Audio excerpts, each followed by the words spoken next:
네, 이번 주 월요일에 저한테 미국에서 전화가 왔습니다. 미국에서 전화가 왔는데 저한테 첫 마디가 제가 설교 시간에 했던 예화를 얘기를 하시더라고요. 그래서 깜짝 놀랐습니다. 그분이 누구냐면 제가 미국에 있을 때 담임 목사님이셨는데 알고 보니까 저희 교회 홈페이지를 통해 제 설교를 다 보시고 내용을 알고 계시더라고요. 그래서 우리 교회 홈페이지가 이렇게 쓰임 받는구나. 세계 어디서든 볼 수 있습니다. 우리 모든 교인분들이 관심을 가지고 접속해 주시고 목사님 설교도 한번 더 들어주시고 교회 사진도 보시기를 소망합니다. 자, 2주 전 에스라서 시작을 굉장히 거창하게 시작했습니다. 이 세상의 역사가 돌아가는 것이 아무리 인간의 계산과 정치적인 그런 산물로 보인다고 할지라도 결국 역사의 흐름은 하나님께서 주관하신다라는 것을 말씀을 드렸습니다. 자, 그렇게 큰 그림을 가지고 이야기를 했는데 그리고 2장 내용을 살펴보았습니다. 에스라 2장 한번 보신 적 있나요? 2장을 보면 사람 이름밖에 없어요. 그래서 2장을 어떻게 설교를 할까 고민을 하는데 역사는 하나님께서 주관을 하시지만 결국에 그곳에서 살아가는 사람들의 모습을 살펴보게 되었습니다. 2장을 보고 3장을 보면서 이 사람들 하나님께서 주관하시는 역사 속에서 살아가시는 사람들에 대해서 살펴보게 되었습니다.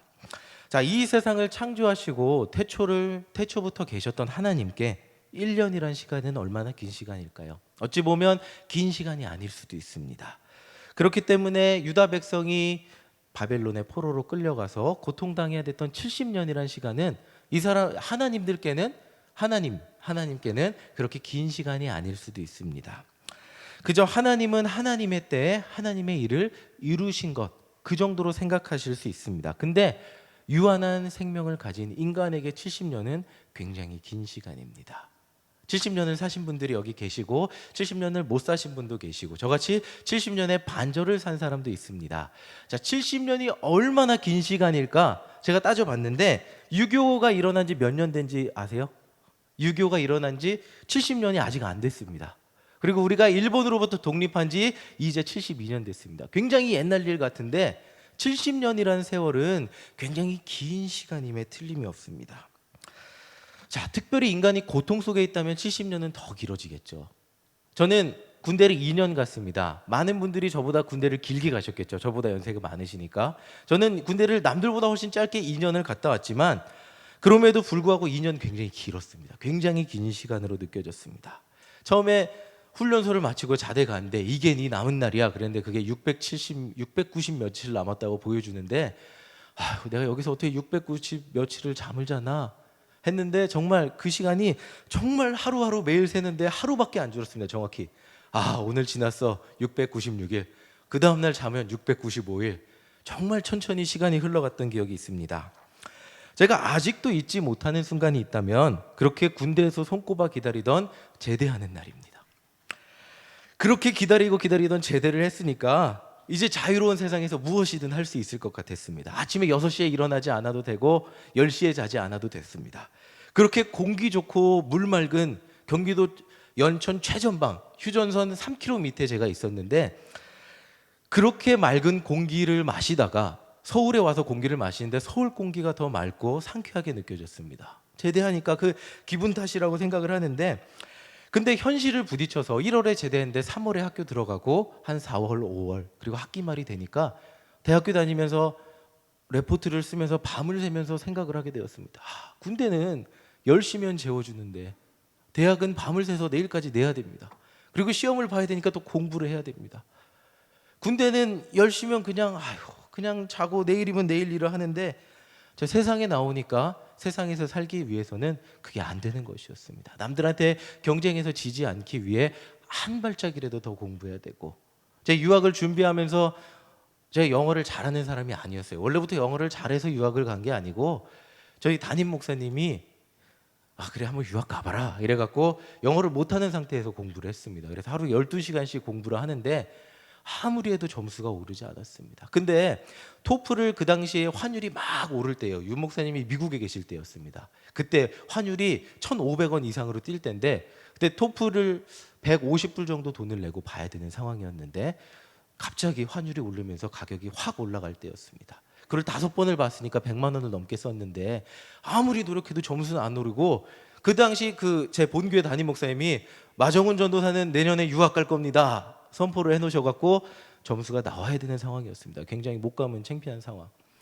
자, 그래서 밤을 새서 갔습니다. 군대는 열심은 재워주는데, 자, 공부를 하다 보니까 공부를 하고 유학을 가려면 잠을 줄이고 제가 어떻게든 노력을 해야 됐습니다.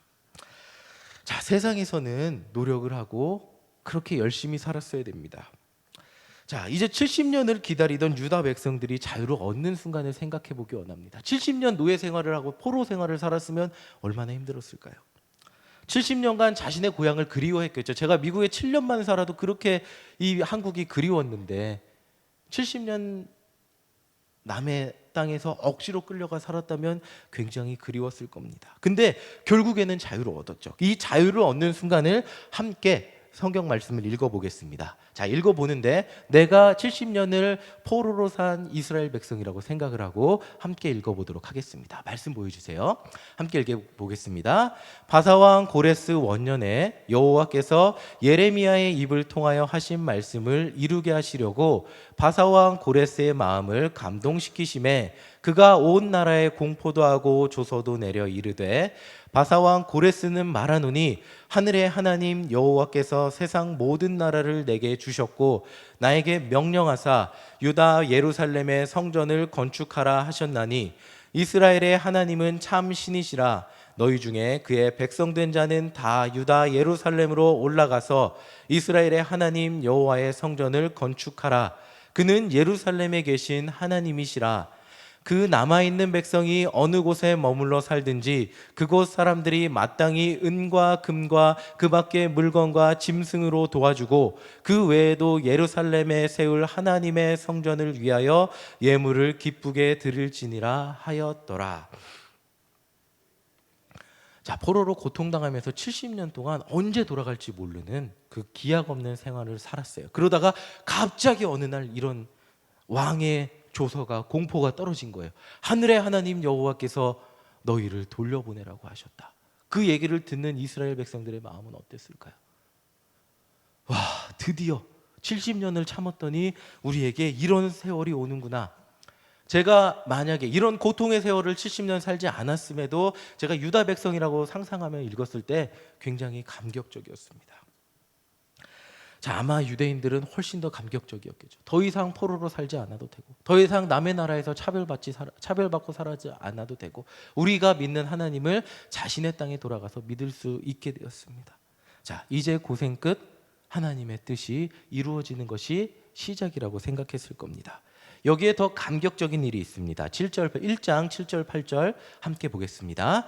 고레스 왕이 또 여호와의 성전 그릇을 꺼내니 옛적에 느부갓네살이 예루살렘에 옮겨다가 자기 신들의 산당에 두었던 것이라.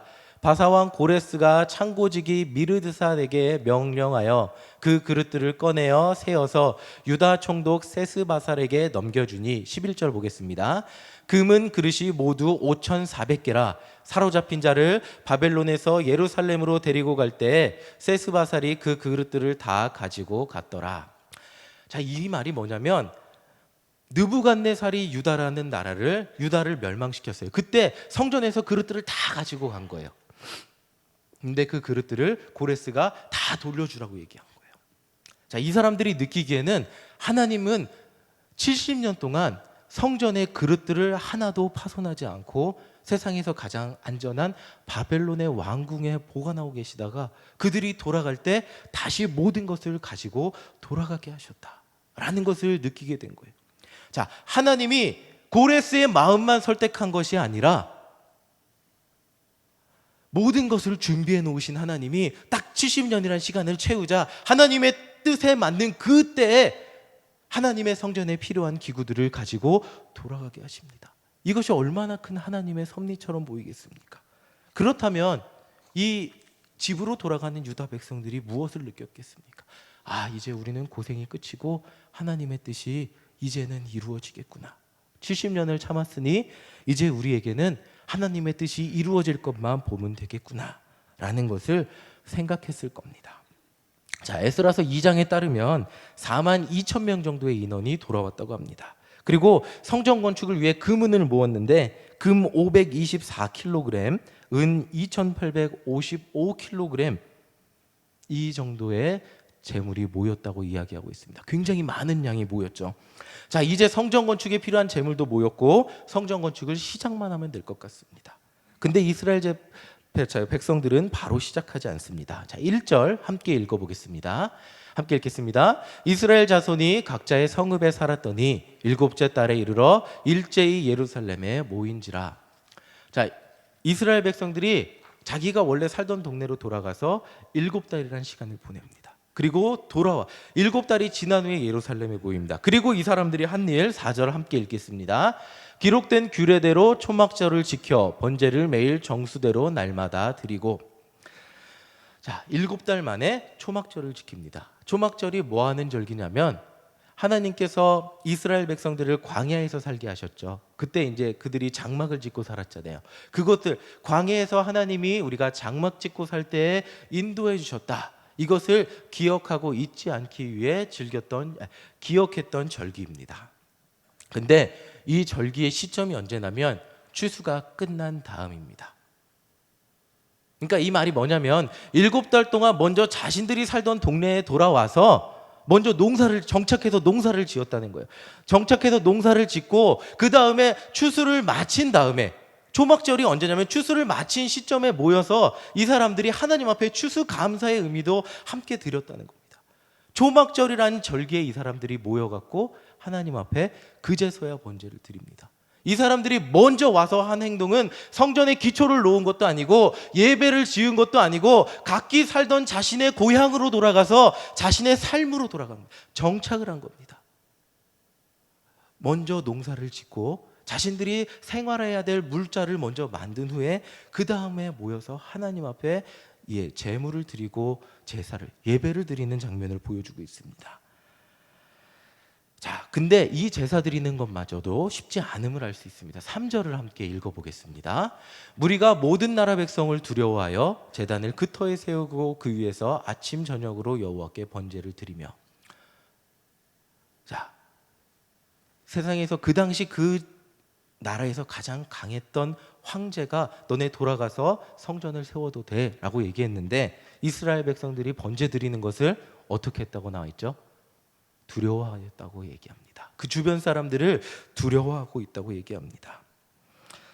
자, 번제 드리는 것도 이제 시작만 한 거예요. 제단을 이제 쌓고 7개월 만에 쌓고 이제 시작만 했지 성전 건축은 시작도 못하고 있습니다. 성전 건축이 언제 시작했는지 함께 8절을 보도록 하겠습니다. 함께 읽겠습니다.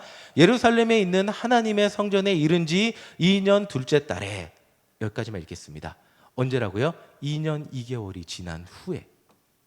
자, 이 사람들이 70년을 기다린 사람들이에요. 아, 이제 드디어 하나님이 우리를 고향 땅에 인도하시는구나 라고 해서 고향 땅에 돌아간다면 가장 먼저 할 일이 뭐겠어요? 성전을 건축하고 하나님의 전을 건축하고 하나님께 제사를 드리는 건데 그게 그렇게 되지 않았다는 거예요. 현실로 와서 현실을 살아보니까 먼저 정착해야 됐고 추수해야 됐고 7개월 드린 다음에 그제서야 하나님 앞에 제사를 드릴 수 있었고, 그리고 성전 건축을 하려고 하다 보니까 그것들을 준비해야 되고 시간이 흐르다 보니까 2년 2개월이라는 시간이 흐른 다음에 그제서야 성전 건축을 시작할 수 있게 되었다는 겁니다. 자, 그렇다면 여러분들이 생각하기에 이 70년 기다린 분이 2년 2개월 뭐가 힘들겠어 라고 생각하실 수 있잖아요. 자, 근데 미국에서 한국 비행기 이렇게 타고 올 때 14시간 정도 걸립니다.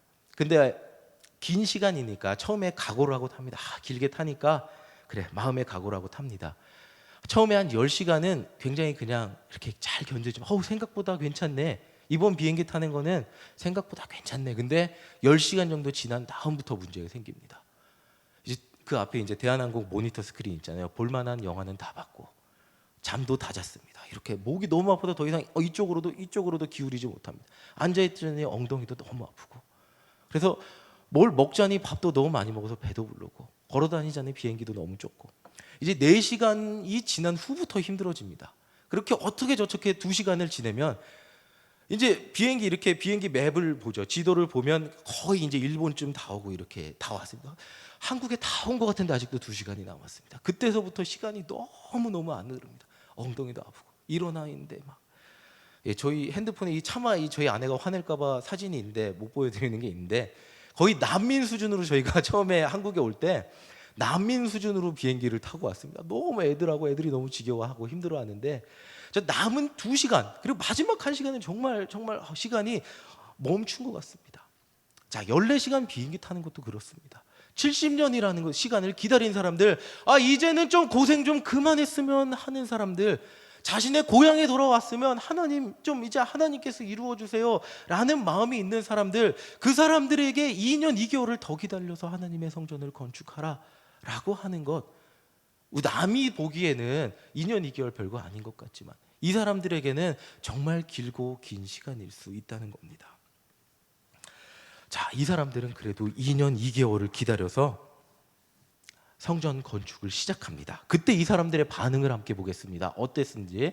자, 3장 10절 11절 함께 읽겠습니다. 건축자가 여호와의 성전의 기초를 놓을 때 제사장들은 예복을 입고 나팔을 들고 아삽 자손 레위 사람들은 재금을 들고 서서 이스라엘 왕 다윗의 규례대로 여호와를 찬송하되 찬양으로 화답하며 여호와께 감사하여 이르되 주는 지극히 선하심으로 그의 인자하심이 이스라엘에게 영원하시도다 하니 모든 백성이 여호와의 성전 기초가 놓임을 보고 여호와를 찬송하며 큰 소리로 즐거이 부르며, 얼마나 기뻐했는지, 이 사람들이 얼마나 기뻐했는지 알 수 있습니다.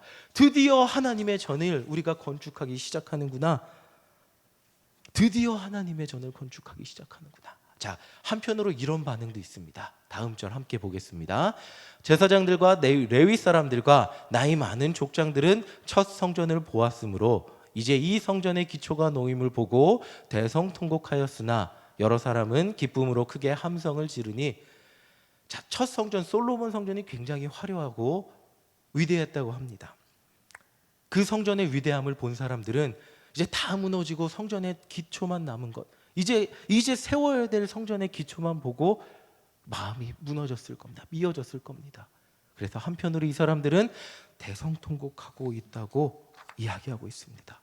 성전 건축은 이렇게 재건이 시작되었습니다.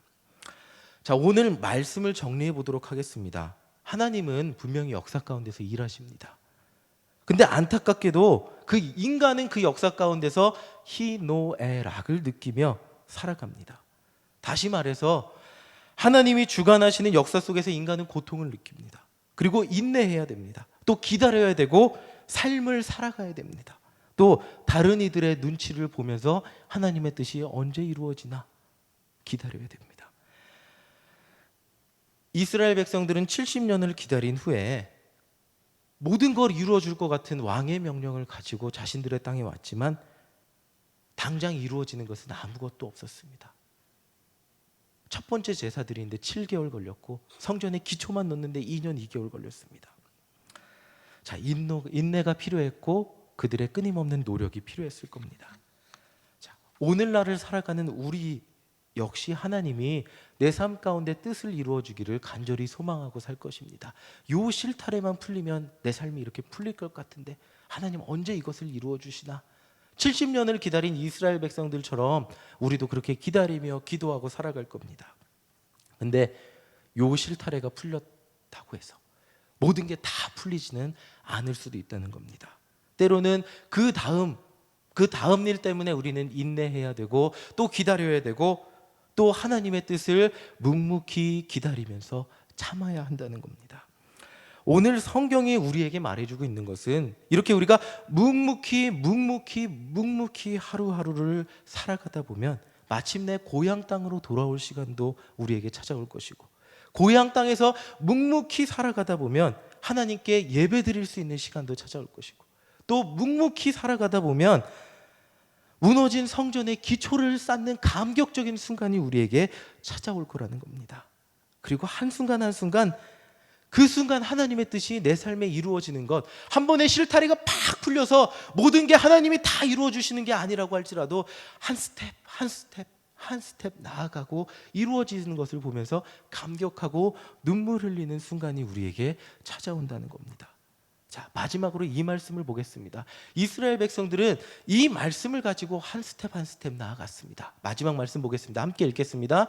요사닥의 아들 예수아와 그의 형제 제사장들과 스알디엘의 아들 스룹바벨과 그의 형제들이 다 일어나 이스라엘 하나님의 제단을 만들고 하나님의 사람 모세의 율법에 기록한 대로 번제를 그 위에서 드리려 할세. 자, 에스라서 3장을 다 제가 소개를 못 해드리지만 3장을 보십시오. 모든 것이 책에 기록된 대로 행하고 있습니다. 이 사람들이 자신들의 땅으로 돌아와서 이제 하나님께서 우리에게 명령하신 대로 살자 했을 때 그 기준이 어떤 거였냐면 율법 책에 기록된 대로, 모세의 책에 기록된 대로. 성전은 어떻게 지었냐면 그 목재를 구할 때 다윗 왕이 구했던 방법 그대로 구하고 있습니다. 다른 어떤 좋은 방법이 아니라 성경 말씀에 기록되어 있는 그대로 이 사람들이 하루하루를 묵묵히 살아가며 견뎠다는 겁니다.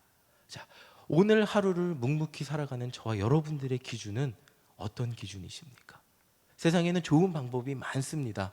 세상에는 이렇게 살아야 좋다고 이야기하고 이렇게 산 사람들이 더욱더 성공했다고 이야기합니다. 근데 우리 그리스도인들의 하루하루를 살아가는 기준은 무엇입니까? 그것은 단 하나, 성경 말씀, 하나님의 말씀이 되어야 할 것입니다.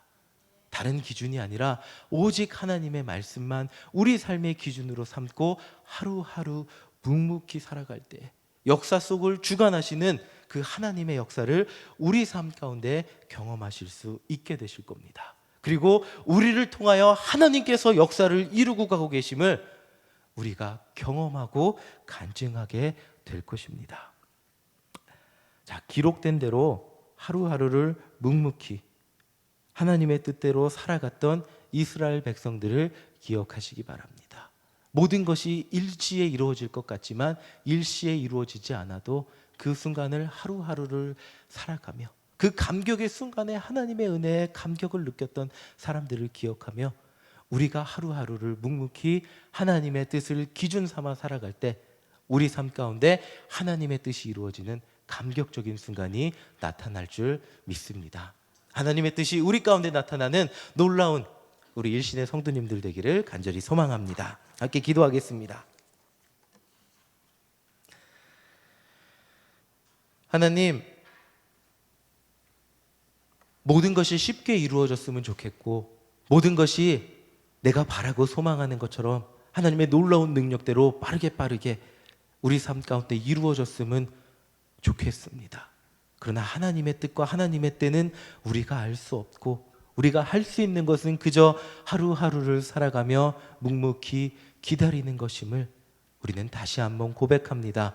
우리 삶의 기준이 오직 하나님의 말씀이 되게 하여 주시옵소서. 우리 삶의 유일한 기준이 오직 하나님의 말씀이 되게 하여 주시옵소서. 오직 주님의 말씀만 붙잡고 하루하루를 살아가며 승리하고 주님의 뜻이 이루어지는 순간 감격하며 기뻐하는 주의 자녀 되게 하실 줄 믿사오며 우리 주 예수 그리스도의 이름으로 기도하였습니다.